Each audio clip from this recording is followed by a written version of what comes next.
So నేను చాలా రోజుల నుంచి ఇక ఎందుకో మొదటి నుంచి ఆ ప్రజాస్వామ్యం ఎప్పుడైతే డెఫినేషన్ చదువుకున్నానో తర్వాత ఉన్న పరిస్థితులను గమనిస్తే పూర్తి విరుద్ధంగా ఉన్నాయి. సో చదువుకున్నదేమో ఇది, బయటకు వస్తేనేమో ఇది కాదు కదా మనం చదువుకున్న చదువు అని చెప్పేసి దీన్ని ఇంప్లిమెంటేషన్ చేయాలి, ప్రజల్లో తీసుకెళ్ళాలి అనే ఉద్దేశం బలంగా ఉన్నది. చాలామంది నాయకుల గురించి, చాలా పార్టీల గురించి అప్పుడున్న నా అవగాహన మేరకు పరిశీలించడం జరిగింది. సో ఏ పార్టీ చూసినప్పటికీ కూడా అన్నీ యథా రాజా తదా ప్రజ అన్నట్టు వాళ్ళు కూడా మిగతా పార్టీలతోని డబ్బు రాజకీయాలకే ప్రాధాన్యత ఇవ్వడం జరిగింది. సో అది నాకు నచ్చలేదు, జెన్యున్గా అది నాకు నచ్చలేదు. నచ్చక అలా కాదు, ఒక మంచి పర్సన్ ఒక ఆనెస్టీగా వచ్చి ఒక జీరో బడ్జెట్ అంటే అవినీతి రహిత ఎన్నికల కోసం ఎవరన్నా వస్తే వాళ్ళకి సపోర్ట్ చేయాలన్న ఆలోచన ఉండే మొదట, నాకు పోటీ చేయాలన్న ఆలోచన లేకుండే. సో అందరినీ స్కానింగ్ చేస్తూ ఆలోచించేసరికి, అవగాహన పెంచుకునేసరికి ఎవరు కూడా ధైర్యం చేయలేదు. సో ఓ రోజు ఇలాగే కొన్ని నిద్రలేని రాత్రులు గడుస్తుంటే నాకే ఓ రోజు మధ్యరాత్రి వచ్చింది, నువ్వే ఒక బాధ్యత గల పౌరునిగా నువ్వే ఎందుకు పోటీ చేయకూడదు అన్నప్పుడు నాకు ఒక్కసారి చాలా మైండ్ బ్లాక్ అయిపోయింది. అంటే అవినీతి రహిత వ్యక్తుల కోసం వెతికే క్రమంలో మీకు ఎవరు దొరక్క నేనే ఎందుకు పోటీ చేయకూడదు అనే అంశం వచ్చేసరికి ఇది సాధ్యమా? ఎందుకంటే మీకున్న అభిప్రాయమే నాకుంది. ఎందుకంటే డబ్బు లేకుండా రాజకీయం చేయలేమని ఈరోజు చాలామంది యువత అదే అనుకుంటున్నారు. సో వాళ్ళలానే నేను ఒక యంగ్స్టర్నే కనుక నాకు సేమ్ అదే ఆలోచన వచ్చింది. ఈరోజు నడుస్తున్న రాజకీయాలు ఈ డబ్బు లేకుండా, మందు పంచకుండా నేను ఈ ప్రజాస్వామ్యాన్ని ఏ రకంగా తీసుకురాగలుగుతాను అని చెప్పేసి చాలా కలత చెందాను. అట్లా కొన్ని రాత్రులు నాకు నిద్ర పట్టలేదు. సో అప్పుడు నేను అనుకున్నది ఏంటంటే, సరే ఈ ఆలోచన వచ్చింది, ఇది సమాజం కోసమే వచ్చిందేమో, చూద్దాం, నా వంతు ప్రయత్నం చేద్దాం, ఏమవుతుందా అని చెప్పేసి భగవంతుని మీద భారం వేసి ఆలోచనను ఇంప్లిమెంటేషన్ ఎలా చేయాలని చెప్పేసి ఒక పేపర్ తీసుకున్నాను అనమాట. సో ప్రతిరోజు కొన్ని ఆలోచనలు, నువ్వే పోటీ చేయాలంటే నేను ఒక పర్సన్, నేను పోటీ చేయాలంటే నాకు ఉండాల్సిన ఏంటి అని చెప్పేసి అప్పుడు నా నియోజకవర్గంలో ఉన్న సమస్యలు కొన్ని సేకరించడం జరిగింది. సో నేను పోటీ చేస్తే ఏ రకంగా నేను ప్రజల్లోకి వెళ్ళాలి, క్యాంపెయినింగ్ ఎలా చేయాలి, నాకు పెద్ద ఆర్థిక సపోర్ట్ లేదు, మా పేరెంట్స్ కానీ మా బ్యాక్గ్రౌండ్ పొలిటికల్ బ్యాక్గ్రౌండ్ కాదు, నేనే ఫ్రెష్, మా కుటుంబంలో మా 7 తరాలు కూడా ఇక్కడ రాజకీయ అనుభవాలు ఎవరికి లేవు. సో అయినప్పటికీ ఏంటి అని చెప్పేసి ఒక పేపర్ మీద చిన్నగా రాసుకుంటూ మేనిఫెస్టో తయారు చేసుకొని ఒక ప్రణాళిక వేసుకున్నాను అనమాట. సో ఏం లేవు, అయినప్పటికీ కూడా ఈ ఆలోచనను ప్రజల దగ్గరికి తీసుకెళ్లాలనే ఒక బలమైన సంకల్పంతో ముందుకు వెళ్ళే ప్రయత్నం చేశాను అనమాట. దాంట్లో భాగంగానే నేను రాస్తూ నాకు వెహికల్స్ లేవు, మరి క్యాంపెయినింగ్ చేయాలన్నా, ప్రజల్లోకి వెళ్ళాలన్నా ఏం చేయాలి అని చెప్పేసి అనేక ఆలోచనలు తర్జన భర్జన పడ్డ తర్వాత నాకు వచ్చిన, ఈవెన్ ఎవరన్నా వెహికల్ డొనేట్ చేసినా కానీ దానికి పెట్రోల్ పోసుకునేంత కెపాసిటీ నా దగ్గర లేదు.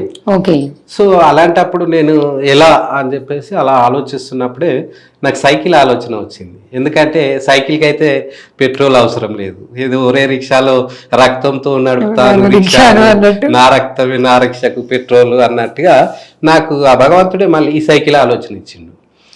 నువ్వు వెహికల్ గురించి ఎందుకు ఆలోచిస్తావు, ఒక సైకిల్ మీద తిరగొచ్చు కదా అన్నారు. అమ్మ సైకిల్ అంటే దాదాపు 200 విలేజ్లు ఉంటాయి, 7 మండలాలు ఉంటాయి. ఈ సైకిల్ మీద నేను ఎక్కడికి పోవాలి, ఎటు తిరగాలి, ఎక్కడ తినాలి, ఎక్కడ పడుకోవాలి, మళ్ళీ దాని వెనుక అనేక సమస్యలు, వీటిని ఎలా రెక్టిఫై చేయాలని చెప్పేసి దాని మీద కూడా అనేక తర్జన భర్జనలు నడిచినాయి మనసులో. నడిచిన తర్వాత సైకిలేనే మనకు గత్యంతరం, ఇంకేం లేదు. ఎందుకంటే ఆలోచన ఒకటి ఉంది కానీ దాని వెనకాల సపోర్ట్ లేదు. పెట్రోల్ కావాలి. సో పెట్రోల్ లేకుండా, ఆర్థిక భారం పడకుండా మన ఆలోచనలు ప్రజల్లోకి అయితే తీసుకెళ్ళాలి. సో దానికి అన్ని రకాలుగా ఆలోచిస్తే నాకు కనిపించింది సైకిల్ మార్గం. సో అందుకోసం సైకిల్ తీసుకోవడం జరిగింది. ఒక పాత సైకిల్ ఉండే, దాన్ని రిపేర్ చేపించేసి దాన్ని ప్లాన్ చేసిన ప్రచారం పాతదే, దాన్ని రిపేర్ చేపిస్తే 1146 రూపాయలు ఏమో రిపేర్ అయ్యింది. వాటికి అన్ని పౌడీలు కొని చిన్న అన్ని రిపేర్ చేపించేసి దాంతో నా ప్రయాణం స్టార్ట్ అయింది. తర్వాత దానికి మరి ప్రజల్లోకి సైకిల్ తీసుకుంటాం బాగానే ఉంది, మరి సమస్యలను ప్రజల్లోకి ఎలా తీసుకెళ్ళాలి అని చెప్పేసి నియోజకవర్గంలో ఉన్న అప్పుడు ఫ్లోరైడ్ సమస్యలు కొన్ని ఉంటుండే, నిరుద్యోగ సమస్య ఉంటుండే, కొన్నిటిని మాకు తెలిసిన మిత్రుల నుంచి సేకరించి పాంప్లెంట్ రెడీ చేశాను. నా పేరు రామచంద్రారెడ్డి, నేను రానున్న ఎన్నికల్లో స్వతంత్ర అభ్యర్థిగా మన నియోజకవర్గం నుంచి పోటీ చేయాలనుకుంటున్నాను, నేను ఒక డిగ్రీ హోల్డర్ను అని చెప్పేసి ఒక పాంప్లెంట్ రాపించుకొని నియోజకవర్గంలో ఉన్న సమస్యలను ఆ పాంప్లెంట్లో పెట్టేసి నేను ఎక్కడ కూడా ఏ పార్టీ మభ్యపెట్టినా, ఏ పార్టీ టికెట్ ఇస్తానో నేను ఆ పార్టీ నుంచి నేను టికెట్ తీసుకోను. ఇండిపెండెంట్గా ఏదైతే మీకు అనౌన్స్ చేస్తున్నానో ఇండిపెండెంట్గానే పోటీ చేస్తాను. రేపు గెలిచిన తర్వాత ఇండిపెండెంట్గానే మీకు సర్వీస్ ఇస్తాను, సేవ చేస్తాను మన నియోజకవర్గానికి అని చెప్పేసి ఆ పాంప్లెంట్లు తీసుకొని ఆ సైకిల్ పైన ఒక కట్టెల బ్యాగ్ ఉంటుండే అనమాట. ఆ కట్టెల బ్యాగ్లో నేను తయారు చేసుకున్న పాంప్లెంట్లను అందులో పెట్టుకొని ఒక 2 డ్రెస్సులు, ఒకటి తొడుక్కోనికి, ఒకటి విడిస్తే ఉండడానికి, 2 డ్రెస్సెస్, ఒక ప్లేటు, ఒక గ్లాస్ అన్నమాట. కట్టెల బ్యాగులు కొన్ని నా మేనిఫెస్టో పాంప్లెంట్స్. ఇదే నా జన చైతన్య రథం. ఆ సైకిల్ పైన ఆలేరులో స్టార్ట్ చేశాను 23 జనవరి సుభాష్ చంద్రబోస్ జన్మదినం సందర్భంగా 2009లో స్టార్ట్ అయ్యాను. సో నాకు లోకల్ మండలం వచ్చి యాదగిరిగుట్ట, రాజపేట. రాజపేట ఏంటంటే నా 10th క్లాస్ అయిపోయింది అక్కడే. మా అమ్మమ్మలూరు రేణుకుంట. ఓకే. సో రేణుకుంట నుంచి రాజపేటకు అవుతుండే. సో నాకు కొంచెం తెలిసిన వాళ్ళు రాజపేట మండలంలో ఉన్నారు, అలాగే గుట్టలో కొంచెం తెలిసిన గ్రామాలు రిలేషన్స్ ఉన్నారు. కానీ నాకు ఎందుకు అనిపించింది ఏంటంటే మేడం, ఈ తెలిసిన వాళ్ళ దగ్గరికి పోతే వాళ్ళలో ఉన్నది మొహమాటానికి పూర్తిగా మనకు చెప్పరు. కొన్ని దాచిపెట్టుకుంటారు, బాధపడతాడను, కొందరు తెలియకూడదనో చెప్పేసి దాపరికాలు ప్రదర్శిస్తారు. సో నాకు అది ముందుగానే నేను స్టడీ చేశాను అనమాట. సో ఇలాంటిది ఉండకూడదు, నేను ఒక కొత్త ప్లేస్కి వెళ్ళాలి, తెలియని చోటుకి వెళ్ళాలి, వాళ్ళు ఏ రకంగా రిసీవ్ చేసుకుంటారు, నేను వాళ్ళని ఏ రకంగా మెప్పించగలుగుతా, ఒప్పించగలుగుతా అనే ఆలోచనతో నేను చేశాను. స్టార్ట్ చేయడం ఆలయంలో స్టార్ట్ చేసి గుండాలకు వెళ్ళాను అనమాట.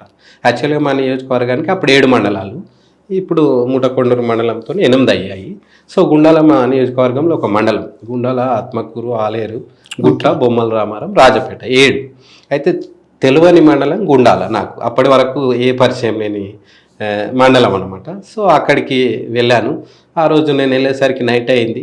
అక్కడ ఒక టెంపుల్, సాయిబాబా టెంపుల్ ఉంటుండే. సో ఆ రోజు నైటు, ఎందుకంటే కొత్త ప్లేసు, కొత్త అది ఎవరు తెలియదు, సైకిల్ దొక్కుంటూ వెళ్ళారు. అప్పటికి ఒక 30 కిలోమీటర్స్.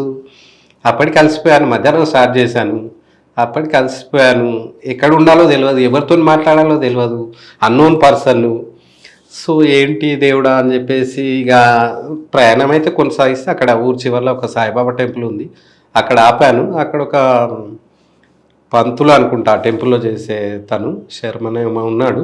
ఎవరు మీరు అని చెప్పేసి మొదట అడగడం జరిగింది. అయితే నా సైకిల్కి ఏం చేశానంటే ఒక జెండా కట్టాను, ప్రజల కోసం ₹1 అని. ఆ తెల్లటి జెండా పైన ప్రజల కోసము అని బ్లూ కలర్లో రాసి కింద ₹1 అని చెప్పేసి ఆ జెండా కర్ర సైకిల్కి పెట్టాను. సైకిల్ ముందు జన చైతన్య రథం అని రాశాను ఒక బోర్డు పైన చాక్పీస్తోని. సో రాసేసి ఇంకా నా బ్యాగ్ వెళ్ళాను. వెళ్ళిన తర్వాత అక్కడ తను అడిగాడు, ఎవరు మీరు అని చెప్పేసి తను అడగడం జరిగింది. సో నేను రానున్న ఎన్నికల్లో ఇట్లా ఇండిపెండెంట్ అభ్యర్థిగా ఆలయం నుంచి పోటీ చేయాలనుకుంటున్నాను. సో దీనిలో భాగంగా ప్రజల సమస్యలు ముఖాముఖిగా తెలుసుకొని, వారి కష్టాలు తెలుసుకొని, వాటిని ఎలా మనం తీర్చుకోవచ్చో వాళ్ళ చైతన్యవంతం చేస్తూ ఇట్లా రానున్న ఎన్నికల్లో ఇండిపెండెంట్గా పోటీ చేయడానికి వచ్చాను. అందులో భాగంగా గుండాల మండలంకి రావడం జరిగిందండి అని చెప్పేసి. అంటే మరి ఈరోజు ఎక్కడ మరి మీ భోజనం అయిందంటే కాలేదన్నాను. నాకు మొదటి రోజు తనే భోజనం పెట్టడం జరిగింది. ఎక్కడుండో మహానుభావుడు, ఉద్యమానికి మొదటి రోజే భోజనం పెట్టిండు. ప్రతిసారి పోయినప్పుడు గుండాలలో వారి కుటుంబాన్ని కలుస్తూ ఉంటాను, భావోద్వేగం వస్తుంటది. ఎందుకంటే ఒక తెలియని ప్లేస్, తెలియని చోట, అసలు తెలియని వ్యక్తికి నమ్మి, అది కూడా సాయంత్రం చీకట్లో అన్నం పెట్టడం నిజంగా గొప్ప విషయం. అన్నం పెట్టి ఆదరించారు ₹1 ఇద్దామని. అలా మొదలై నేను అక్కడ ఆ రోజు సాయిబాబా టెంపుల్లోనే నిద్రపోవడం జరిగింది. సో అలా ఆ మండలంలో ఉన్న లిస్ట్ చేసుకుంటాను అనమాట. ఆ మండలం పోయిన తర్వాత ఈ మండలంలో ఎన్ని గ్రామాలు వస్తున్నాయి అని చెప్పేసి ఆ గ్రామాలన్నింటినీ బుక్లో రాసుకునేవాడిని. రాసుకొని రూట్ మ్యాప్ వేసుకొని రోజు ఒక 3-4 గ్రామాలు అలా తిరుగుతూ కలిసిన వాళ్ళందరికీ నేను తయారు చేసుకున్న మేనిఫెస్టో పాంప్లెంట్ ఇస్తూ మీరు ₹1 ఇవ్వండి అని చెప్పేసి ఒక నోట్బుక్ కూడా పెట్టుకున్నాను అనమాట. ఎవరైతే నాకు రూపాయి ఇచ్చారో వాళ్ళందరిది ఆ బుక్లో రాసుకునేవాడిని, వాళ్ళ పేరు, వాళ్ళ ఫోన్ నెంబరు. ఎందుకంటే అప్పుడు ఈ వాట్సాప్ అంత చలామణిలో లేదు, యూట్యూబ్ వాట్సాప్ అది సోషల్ మీడియా అంత పాపులర్ కాలేదు కాలేదు కనుక కొంతమంది నెంబర్ ఎందుకు అన్నారు. నాకు వచ్చిన గుర్తు మీకు తెలియజెప్పాలి కదా, అందుకోసం మీరు నెంబర్ ఇస్తే మీరు ఇచ్చిన రూపాయికి ఏ గుర్తు వచ్చింది అనేది మీకు చెప్పనీకి అని చెప్పేసి అందరిది ఇచ్చిన వారి కలిసిన వాళ్ళ నెంబరు, రూపాయి ఇచ్చిన వాళ్ళది ఇవ్వని వాళ్ళది కూడా పేరు, ఫోన్ నెంబరు రాసుకుంటూ అలా నా 1 రూపాయి ఉద్యమ ప్రయాణం గుండాల మండలం, తర్వాత ఆత్మకూరు మండలం ఒక 71 days మేడం. 196 విలేజ్లు సైకిల్ పైన తిరగడం జరిగింది.